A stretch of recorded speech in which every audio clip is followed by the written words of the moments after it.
This is the BBC. For details of our complete range of programmes, go to bbcworldservice.com/podcasts. Welcome to the latest global news, compiled in the early hours of Monday, the 8th of January. I'm Oliver Conway with a selection of highlights from across the BBC World Service. Coming up, Donald Trump's former strategist Steve Bannon says he wasn't referring to the president's son when describing a meeting with a group of Russians as treasonous. We hear from Washington. Mr. Bannon says that he regrets the delay in putting the record straight. He praises the president and his son and says he will continue to support Donald Trump unwaveringly, as he puts it. Also in the podcast, Egypt's former Prime Minister Ahmed Shafiq pulls out of the presidential election race after mysteriously disappearing on his return from exile. 3 months after elections, could Germany finally be on the way to forming a government? I'm going into these talks with optimism. Indeed, it's clear that in these few days we have a huge amount of work ahead of us, but we're willing to take on this work and achieve a good outcome. And later.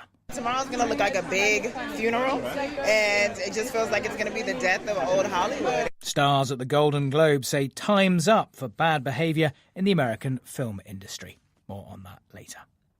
The first and possibly most inflammatory allegation to emerge from the new book about Donald Trump was the quote from the president's former strategist Steve Bannon that a meeting between Donald Trump's son and a Russian lawyer was treasonous. It prompted the president to dub his former ally Sloppy Steve. Well, now Mr. Bannon has said that isn't exactly what he meant. He released a statement saying he believes Don Jr. is a patriot, and the remarks were actually aimed at the president's former campaign manager, Paul Manafort. James Kumarasamy heard more from David Willis in Washington. The first extracts of this book, Fire and Fury, were released last Wednesday, of course, and 5 days later we now have direct response from the former White House strategist Steve Bannon, not denying certain remarks attributed to him, but seeking, if you like, to put them into context. The comments in question, his description of a meeting between President Trump's son-in-law, Don Jr., and a Russian lawyer took place at Trump Tower in New York during the 2016 election campaign. And Mr. Bannon branded that meeting as treasonous and unpatriotic. And in his statement, he says the description was aimed not at Mr. Trump's son, but at Paul Manafort, the former manager of the Trump campaign, who he says really should have known better. He should have known, he says, that the Russians are not our friends. And Mr. Bannon says that he regrets the delay in putting the record straight. He praises the president and his son and says he will continue to support Donald Trump unwaveringly, as he puts it. Yes, and in that gap between those extracts coming out and this statement, Mr. Trump has coined this new phrase for Steve Bannon and apparently been rather furious with him. Oh, absolutely. Donald Trump, no question about that, has been extremely agitated by all this. And Steve Bannon is making this statement now, really, Jamie, because he had to. Those remarks attributed to him in this book have already cost him the support of financial donors, including one billionaire who was willing to underwrite Mr. Bannon's plan to field conservative Trump-like candidates in the forthcoming midterm elections. And political allies were deserting him. We heard a former acolyte, a former ally, Stephen Miller, who is the president's senior advisor, branding Stephen Bannon's comments as grotesque and vindictive and out of touch with reality. All of this follows reports that President Trump, clearly feeling very upset, as we mentioned, had urged his surrogates to go out on TV and, as he put it, bury Steve Bannon. And in terms of where this leaves Steve Bannon then, a clarification, not exactly an apology. Where does he actually stand? Because the sort of establishment wing of the Republican Party has been feeling quite happy in the last few days. Well, yes, it's an extraordinary climb down for the man credited with steering Donald Trump to victory in that presidential election, a man who, as you mentioned in your introduction, like Donald Trump, is not given to apologising. He's an ambitious man, Steve Bannon. He's even floated the possibility of himself running for president. He still wields considerable influence as chairman of Breitbart News, of course. We certainly haven't heard the last of him, but he clearly believes he needs Donald Trump. David Willis in Washington. The former Egyptian Prime Minister Ahmed Shafiq says he's decided not to stand in a presidential election due this year after all. He was seen as the most serious potential challenger to President Abdel Fattah al-Sisi. He announced he would run from the United Arab Emirates, where he'd been in exile since 2012. The authorities there then deported him to Egypt, where he disappeared. He later re-emerged and denied speculation he'd been kidnapped. So why has Mr. Shafiq decided not to stand in the election? I asked Hanan Razek in Cairo. That's the main question. So there are two scenarios, whether it's actually pressure or he thought about it.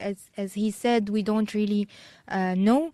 But what's interesting about Shafiq, he is been perceived as the main challenger for the current president, Abdel Fattah al-Sisi, if he decides to run for a second term in the upcoming election. Back in 2012, he was also a presidential candidate, and he lost to the Muslim Brotherhood candidate back then, Mohammed Morsi, by a very narrow margin. And he does enjoy some popular ground, which is why many people think he was a potential strong candidate for the presidency.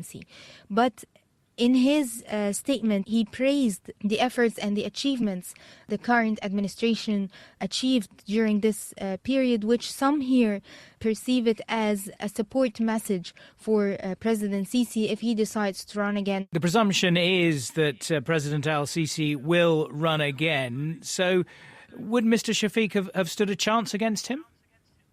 If President Sisi runs again, we're still waiting to know about that.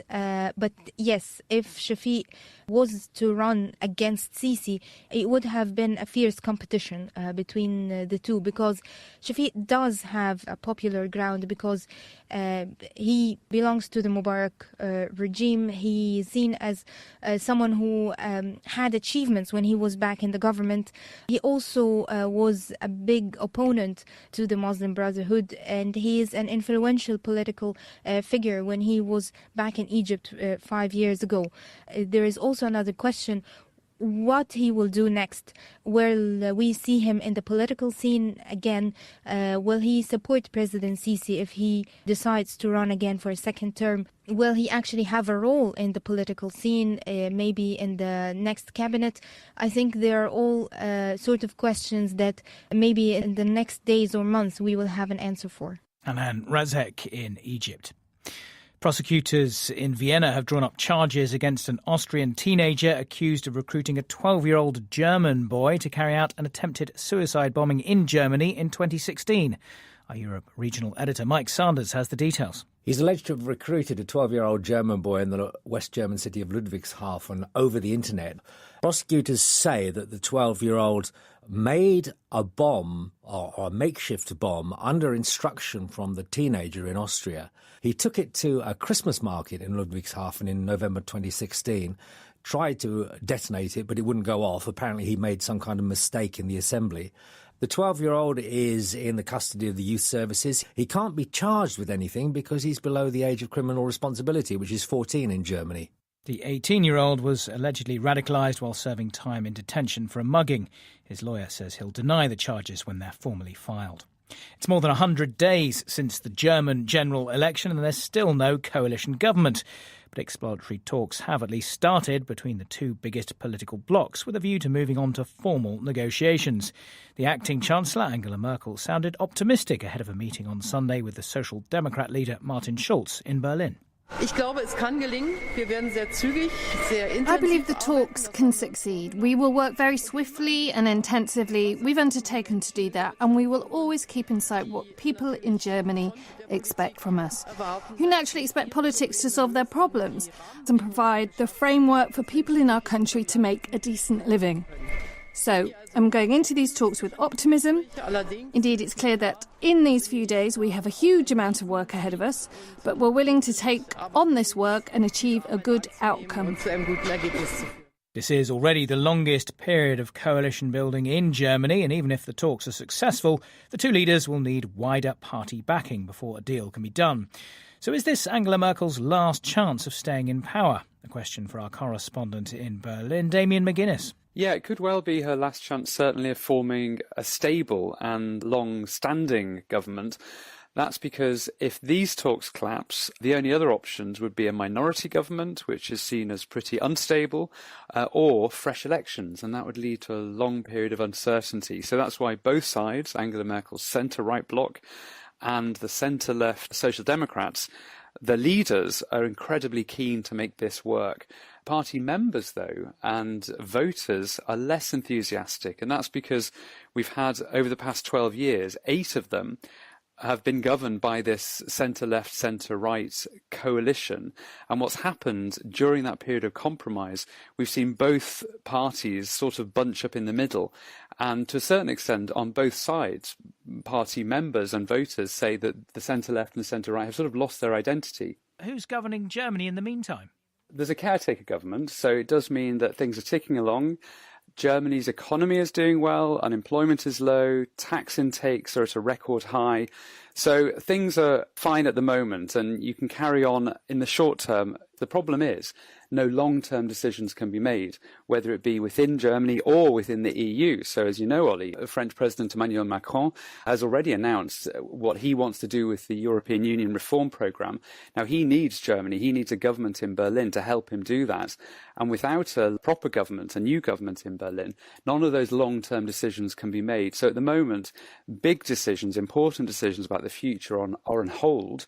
And in the short term, you know, things are stable, there's no crisis in Germany or anything like that. But in the long term, if it goes on too long into 2018, it could be a problem for important decisions about the future. Damien McGuinness in Berlin. The Israeli government has drawn up a list of 20 mainly European and US organisations which support a boycott against it. Now, activists from the BDS movement, Boycott, Divestment and Sanctions, will be prevented from entering Israel. Launched just over a decade ago, the organisation says its aim is to apply non-violent pressure on Israel to force it to comply with international law in its dealings with the Palestinians. So why has Israel taken this decision to react now? James Kumarasamy spoke to Michael Oren, Deputy Minister in the Israeli Prime Minister's office. Israel, Jamie, is not unique among nations of the world in facing existential threats, serious threats to security, but we are totally unique in being the only country in the world that faces threats to its very existence. There could be organizations that seek to change Israeli policies, oppose Israeli policies, but we're dealing with organizations here that actively seek Israel's destruction. And Israel has a right to defend itself against these threats, certainly against existential threats. Right, but these specifically are groups that are calling for boycotting Israel. They're calling for boycotting Israel not to change Israel's policies. That's the difference. They're calling to boycott Israel in order to bring Israel down. These are organizations that realize that attempts to destroy Israel by conventional means, the Arab-Israeli wars, which basically ended in 1973, terror against Israel, which continues today but is much less than it was in previous years, those efforts failed. The new effort to destroy Israel is legal and economic, and it's very serious indeed. It is the 21st century version of warfare, and it is every bit as dangerous. We take it every bit as seriously as we took previous efforts to destroy us. So these efforts, I mean, essentially they're at their heart, they are propaganda efforts, aren't they? Oh, not entirely, not at all. They're designed to create a legal basis which will be used in the International Criminal Court and other international forums to enact legislation against us and rulings against us that will literally take down Israel's economy, create a situation where we can't live here. Before that, it'll wear away at Israel's right to defend ourselves, our right to defend ourselves against terror, and create a situation where literally Israelis couldn't survive here anymore. These are intelligent organizations. They're smart. They know what they're doing, and Israel has a right to defend themselves against it. And in terms of who will be affected by this ban, are we talking about people who have supported these groups, or are we talking very specifically about the leadership? I think people are activists in the group, active members of the group who come here to advance an agenda which is simply dangerous to our national security and our well-being. And again, I don't want to belabor this point, but this is something that we literally have to do. It wasn't an easy decision. Israel is a liberal democracy. We enjoy having open borders. But as I think Abraham Lincoln once said famously, that democracy is not a suicide pact. Well, quite. I did want to ask, because Israel is a very robust democracy and is used to pretty robust criticism. Clearly, groups who are calling for a boycott of Israel, for themselves to be boycotted, it can be seen as something of a propaganda victory for them, can't it? And we're aware of it, and it's a classic case of lesser of two evils. And I think we have to be very careful, circumspect in the organizations that we do conclude on this list. I agree with you there. We don't want to give them a propaganda victory, but we have to weigh the pros and cons. In the case of these particular organizations, the cons of letting them in outweigh the pros of indeed allowing them into our country. Michael Oren. Well, one of the groups blacklisted by Israel is Jewish Voice for Peace, which supports the BDS campaign. Rebecca Vilkomerson is their executive director. She's based in New York, and James Kumarasamy asked her what she makes of Michael Oren's assertion that the BDS campaign is intent on the destruction of the state of Israel. I would absolutely dispute that. I mean, I think, of course, the tool of boycott, divestment, and sanctions is one that's been used historically across many, many different movements and many, many different times as a tool of citizens to push governments to take action when they are unwilling or unable to. And of course, if you think about the anti-apartheid movement in South Africa, the goal of the movement was not to destroy the country. The goal of the movement was to transform the country. Of course, there is a pressure as part of boycott, divestment, and sanctions, but the aim is to transform the country into one that brings all citizens to full equality and all people who are affected to full equality and dignity and freedom. And that's, of course, also the goal with the BDS movement for Palestinian rights. Although there are some supporters of the BDS movement who would specifically say that they want the state of Israel to dissolve itself, to be dissolved. So, the BDS movement is a very, very broad movement, and the way that anyone can say that they're supporters, certainly. So you can't really give too much credence to that. But I think the purpose of the BDS movement, as it's articulated by its leadership, the broadest array of civil society within Palestine, is those three conditions that the BDS specifically calls for, which is the end of the occupation, the dismantling of the wall, full equality for Palestinian citizens, and the right of return for Palestinian refugees. And if those three conditions are met, the BDS call will be called off. Rebecca Vilkomerson from Jewish Voice for Peace. This is Global News, the most important stories and the best interviews and on-the-spot reporting from the BBC World Service. If you miss any of the week's main events, you can always catch up with The World This Week, available to download from our website. The new Polish Prime Minister, Mateusz Morawiecki, meets the President of the European Commission this week, and their talks promise to be tense. Poland's right-wing government has been carrying out reforms to the judiciary, media and civil service, which have been heavily criticised by the EU and which could result in unprecedented sanctions. But has this pariah status diminished the popularity of the ruling Law and Justice Party? Not at all, according to opinion polls. Our Warsaw correspondent Adam Easton has been finding out why. Alexandra. Hi. Hi. Nice to meet you. Welcome. Nice to meet you. I've come to the home of Alexandra Januszewicz, who's part of the 3+ Association, which supports large families. Oh, wstydzisz się? Alexandra is one mother to profit from new and substantial child benefit payments. Thanks to the Law and Justice Party, she gets $140 per month for each child after her first. We have to say that it's the first time in 25 years we have real family-focused policy. For organization 3+, we made our research about how it improves families, especially those with 3 kids and more. And it shows that lots of family they get above the poverty line. Piotr, your husband's here as well, and he's a businessman. The government supports patriotic values. Is patriotism something that is important to you? Yes, they put a stress on history, and for me as a patriot it's important because a nation without history loses its identity and loses the memory of things from the past for which we can be proud. Yes, our fight for freedom is really incredible, and well, I think many Poles feel like that, and I think this is also one of the reasons of this party being so popular. This patriotism for the governing Law and Justice Party means keeping out Muslim refugees. The message hasn't gone down well with the EU, but it is going down well on the streets of the capital. Here in Warsaw, the shops and cafes are full, and you can see that the economy is doing well. What you can't see are many ethnic minorities. Poland remains overwhelmingly white and Roman Catholic. The government wants to keep it that way and has refused to take in a single Muslim refugee fleeing Syria, a policy that has proved popular. These people who come from different countries, from the Muslim culture, do not identify with our culture. They demand that other European countries, not just Poland, adjust their lifestyle to their demands, which is practically impossible.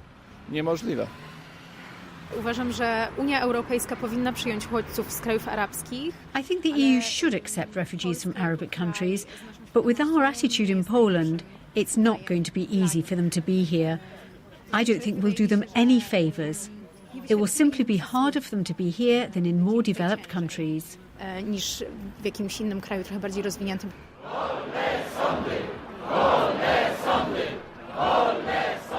But with their chance of free courts, these Poles are not voicing support for government policy. Over the past months, tens of thousands have taken to the streets to demonstrate against reforms to the country's court system, which give more power to the Justice Minister to hire and fire judges.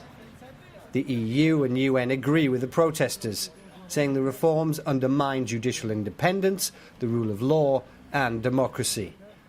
But the government is standing firm. The street protests have so far failed to dent support for the government. Its supporters don't see a threat to democracy, but a party that is getting down to work, that cares about the less well-off, and is prepared to stand up for itself in the international arena. Adam Easton reporting from Warsaw. The BBC's China editor, Carrie Gracie, is stepping down from her post in Beijing because of what she calls an indefensible pay gap between men and women. She accused the corporation of breaking equality laws in an open letter. The BBC has said there is no systemic discrimination against women. Our media editor, Amal Rajan, told us more. Carrie Gracie is one of the most respected international correspondents for a generation. She spent over 3 decades at the BBC, and she's had, as China editor, one of the hardest postings in the world. Not only somewhere where you've got to speak fluent Mandarin, as she does, but a very, very difficult place to operate. And she's leaving her post as China editor rather than leaving the corporation of the BBC. And she's doing it because in an explosive letter, which is actually to licence fee payers, she's saying that the BBC is failing to live up to its own standards, its own values of trust and accountability and transparency when it comes to equal pay. Now, the context for this is last summer the BBC was forced, against its will, to reveal the pay of on-air talent who were paid over £150,000. And that revealed not just that many men were paid a lot more than senior women at the BBC, but as Carrie Gracie sees it, and many others have also argued, there were some men getting paid more than women for doing the same sort of job. Now, the BBC has offered Carrie Gracie more money. The BBC has launched several internal audits, 3 reports, I think, looking at the question of equal pay. But her central allegation is that the BBC doesn't actually take this issue seriously. And there are 200 complainants now, according to Carrie Gracie's letter, 200 people who have said and formally complained to the BBC because they feel their pay is unjust. Our media editor, Amal Rajan. According to the World Health Organization, more than 300 million people suffer from depression. But how good are we at understanding, treating and even preventing it? James Kumarasamy spoke to Dr. Andrea Cipriani, Assistant Professor of Psychiatry at Oxford University, and first to the author Johan Hari, who took antidepressants for more than a decade. There's a story that really changed my mind about how I think about antidepressants. There's a South African psychiatrist called Derek Sommerfeld who was in Cambodia when they first introduced chemical antidepressants in the early part of the 21st century. And the doctors there didn't know what they were, so he explained it. And they said to him, "Oh, we don't need them. We've already got antidepressants." And he said, "What do you mean?" He thought they were going to talk about some kind of herbal remedy. And they said, "Oh, we'll give you an example." They told him about a farmer they knew who one day, he was a rice farmer and he'd stood on a landmine and he'd had his leg blown off. And they gave him an artificial limb. He went back into the paddy fields, but he was crying all the time. He was extremely distressed, didn't want to get out of bed in the morning. And they said to Derek, "Well, we gave him an antidepressant." He said, "What did you do?" And he said, "Well, we went and sat with him. We listened to him. we realised that actually he was in a lot of physical pain working in water with an artificial limb. It was really traumatising to be in this field where he'd been blown up. So we thought if we bought him a cow, he could be a dairy farmer and his life would change and he'd feel better. So they bought him a cow and his depression went away. And they said to Derek, so you see, doctor, that cow was an antidepressant. Now, if you've been encouraged to think about depression the way we have, that it's a chemical problem in your brain, that sounds ridiculous.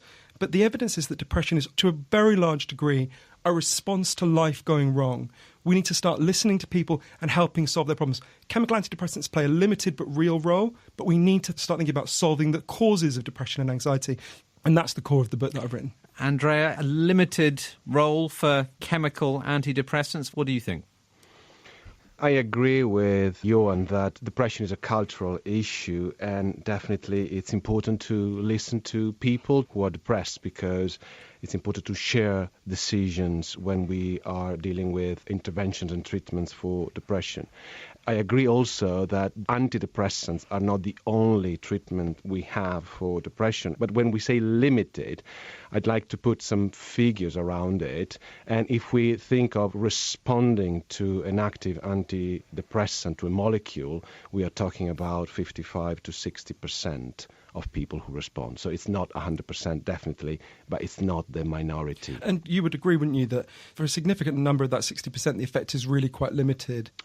Usually it's a 50% reduction on a rating scale, and I agree that this can be artificial for people who are interested in hard outcomes like returning to work, enjoying life. So having a score which changes depending on items like insomnia, appetite, cannot be the full picture. Is there such a thing as depression without the social reasons behind it? No, not at all. We have precipitating factors, and usually they are life events. It's not chemical in terms of easy fix solution. If you boost the level of serotonin with the drug, it solves the problem. It's not as simple as that. One of the things that was so moving to me in the research for the book was looking at doctors who tried to take that insight and see, well, how do we act on that? So a great example is a doctor in East London called Sam Everington. He pioneered a program that he calls social prescribing. The way it works is, to give you an example, a woman called Lisa Cunningham came to him. She'd been shut away in her home with really severe depression for 7 years. And she came to him and he said, Lisa, I'll carry on prescribing you the drugs if you want, but I'm also going to prescribe for you to take part in a group. He assigned her to a gardening group. There was a patch of scrubland behind the doctor's surgery, and they got 20 depressed people to get together twice a week and just turn it into something beautiful. And the results were really moving. As Lisa put it, as the garden began to bloom, we began to bloom. And that takes you on to some of these connections you think have been lost by people who are suffering from depression. And one of those is connection with nature. We all know that human beings have innate physical needs, right? You need food, water, shelter, all of those things. There's very good evidence that we have innate psychological needs. You need to feel you belong. You need to feel you're valued. You need to feel you have meaning in your life. And one of the reasons we have an epidemic of depression and anxiety, I think, is because we live in a culture that's not meeting those needs. And that's why I go through the kind of 9 causes of depression and anxiety that we do have evidence for, and then 7 kind of different kinds of antidepressant. Andrea, you've read the book. What do you think of the diagnosis, first of all? I think depression is a very complicated and complex problem, and we have to look at this kind of connection and finding ways in a creative way to establish these connections is important. Dr. Andrea Cipriani and Johan Harry. In Jerusalem, the funeral has taken place of the Israeli novelist Aaron Appelfeld, who wrote extensively about the Holocaust. He died last week, aged 85. Yolande Nell reports. Aaron Appelfeld was born to a Jewish family in Romania in 1932. His mother was killed when he was a small child, and he and his father were deported to a concentration camp in Ukraine. He escaped alone and spent years living among criminals and even in a prostitute's home. For a while, he was a kitchen boy in the Soviet army. Finally, he was able to emigrate, and aged 16, he fought in the Arab-Israeli war that followed the creation of the State of Israel. Later, he took degrees in Hebrew literature, despite having not spoken the language as a child. Only in his mid-20s, after his first work was published, he learned that his father had survived the Holocaust and found him living in Israel. Yolande Nell. As we record this podcast, members of the Hollywood elite will be gathering on the red carpet for the 75th Golden Globes, the second most important US film awards. Meryl Streep, Emma Watson and Susan Sarandon are among some of the stars who are said to be bringing gender, racial and justice activists as their guests. It's all part of a coordinated protest against sexual abuse and harassment in the film industry following accusations against the movie mogul Harvey Weinstein and others. James Cook has this report from Los Angeles. This year's Golden Globes may be more protest than party. Scores of stars say they'll wear black to the ceremony to promote a campaign called Time's Up. Issa Rae, who shot to fame with her YouTube series Awkward Black Girl, is nominated for a Golden Globe for her performance in the TV series Insecure. It's going to look like a big funeral, and it just feels like it's going to be the death of old Hollywood, and you kind of hope for that. Joseph Fiennes stars in The Handmaid's Tale, which has 3 Golden Globe nominations. But I think what we're going through is a huge historical change, and it's a vital one, and Time's Up is very important. It's extraordinary what these women have done, standing shoulder to shoulder to raise $15 million to assist those who need to take their cases to court. The cleansing in Hollywood has already begun. Kevin Spacey, facing multiple allegations of sexual assault, was cut from this film, All the Money in the World, weeks before release and replaced with Christopher Plummer. He was the richest man in the history of the world. Co-star Michelle Williams told me she shot her scenes again for free. Films, because they're larger than life, they glorify people. And I couldn't bear the thought of being in a movie that glorified somebody who had hurt people in these ways. I didn't want to have anything to do with it. I wouldn't have gone to promote it. I wouldn't have talked about it because I would have felt like it's not the right thing to do. For those people that have been hurt, they don't need to be re-traumatized by seeing this movie come out and see big posters and see flashy advertisements. It's not appropriate. And so I didn't want any part of it. As Hollywood gathers to pat itself on the back, everything feels different this year in an industry where dirty secrets are being exposed. James Cook in Los Angeles. That's all from us for now. An updated version of the Global News podcast will be available to download later. I'm Oliver Conway. Until next time, goodbye.